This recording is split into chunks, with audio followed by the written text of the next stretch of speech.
Fight of the Week with Plasma 1945 on the Growling Sidewinder server. We've got Roofies, aka Virtual Fighter Pilot. His link to his channel is going to be in the description. Go tell him to make more videos because he's good at what he does. So he's flying around on Growling Sidewinder. He's just finished one flight. He was heading home. He had a Mirage sneak up on him. Mirage is low in the weeds, of course. There's an ER towards the Mirage, but the ER does not connect. I think at this point Roofies is inverted. He sees it hit the ground, starts pre-flaring as he's going in for a Merge 73 out on him as he is head-to-head with a Mirage. Missile hits the ground, goes for the flares. Roofies air breakout, vertical, going right into an Immelman. Off-board launch of a 73. He has no idea, but at this point the Mirage just launched his Fox 2, but the Mirage did not stand a chance. Plus 1.4, Mr. Roofies, KAP 51st. You better put that airspeed breakaway and get home after that awesome flight. That was definitely Fight of the Week. Alright, let's watch this in TAC view. Alright, so here is Roofies coming in. He fires an ER.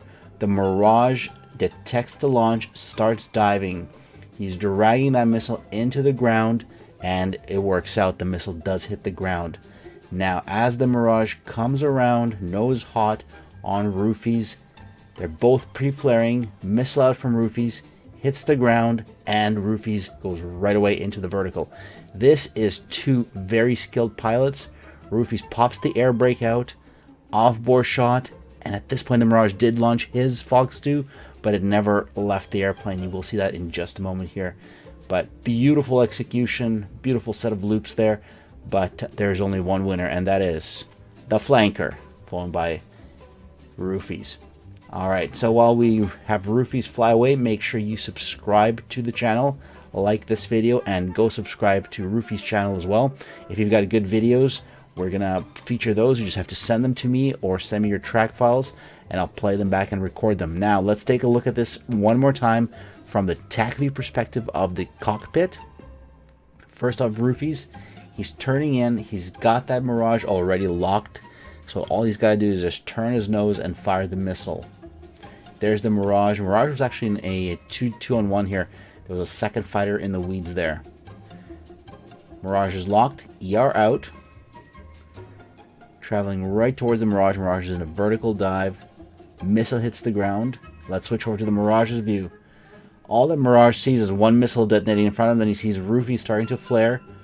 There's the 73. Roll, flares out, goes into the vertical.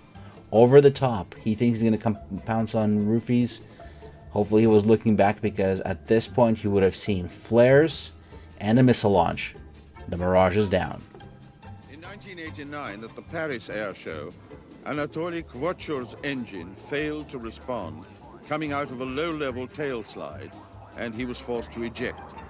His MiG-29 crashed and was destroyed, but in spite of the fact that he was so low that his parachute could not open fully, Kvochur was flying again in a few hours.